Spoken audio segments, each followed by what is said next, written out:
Welcome to Study of Science. In the previous session, we have understood the first chemical property of the carbon, that is combustion. So in this session, I'm going to teach you the second chemical property of the carbon, that is oxidation. We are going to study about the property of the carbon, oxidation. Okay. Then, what is meant by oxidation? Students, in simple words, we can say oxidation is nothing but a controlled combustion. Oxidation is a controlled combustion. Then what is meant by controlled combustion? Controlled combustion means when the oxidation takes place, what happens? The compounds are not burnt properly. I repeat, whenever the oxidation takes place, what happens? The compounds are not burnt properly. Hence, it is called as controlled combustion. Oxidation is a controlled combustion because here the compounds are not burnt properly. Do you remember during combustion, that means in the previous video I have explained you, during combustion, organic compounds, they break completely to form carbon dioxide, water, and lots of heat is also released. That is what we have discussed under combustion. But when we talk about oxidation, here the organic compounds, they combine with the oxygen to form the new compound. I repeat, when oxidation is taking place, what happens? These compounds, they combine with oxygen to form the new compound. Here, the new compound is formed during oxidation. Along with this, as a result of this, what happens? The less heat is also produced. During oxidation, less heat is produced. But during combustion, more amount of heat was produced. Yes? Now, let us understand the oxidation process by taking some of the examples. Here is an example. See, alcohols are converted to form carboxylic acids. So here is our alcohol, that is CH3CH2OH. What is the name of this alcohol? It is ethanol, right? So this alcohol, it is oxidized. When it is oxidized, it gives acid. Which is the acid formed here?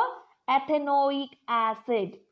I repeat, here we have alcohol, that is ethanol. When this ethanol undergoes oxidation in the presence of oxidizing agent. Once again, I will tell you, there is oxidizing agent, children. Oxidation is taking place in the presence of oxidizing agent. And two oxidizing agent here are, one is alkaline potassium permanganate and second one is acidified potassium dichromate. Any one of the oxidizing agent is used during the oxidation. Okay, let me recall once again. Here we have alcohol, right? That is ethanol. This ethanol is undergoing oxidation. It is undergoing oxidation in the presence of either alkaline potassium permanganate, that is KMnO4, or acidified K2Cr2O7, any one of the oxidizing agents. Okay, it undergoes oxidation to form acid. And which is the acid formed here? The acid formed here is the ethanoic acid. I repeat, the acid formed here is the ethanoic acid. Let us recall what happened here. The ethanol is converted into ethanoic acid. Very important. With the examination point of view, this concept is very important. Ethanol is converted into ethanoic acid. It is an example for oxidation. How does it take place? It takes place in the presence of an oxidizing agent. What are the oxidizing agent? KMnO4, that is alkaline KMnO4, or acidified K2Cr2O7. Okay, that is potassium permanganate and potassium dichromate. And what are these two? These two are considered as the oxidizing agent. They are considered as oxidizing agents. Students, do you have any idea that why do we call them as oxidizing agents? It is because they are capable of adding the oxygen. Here, in the process of conversion of ethanol into ethanoic acid, these oxidizing agents, These oxidizing agents, they add the oxygen. Hence we call it as oxidizing agents. Okay, and due to these oxidizing agents, what happens? Ethanol is converted into ethanoic acid. Please remember the formula as well.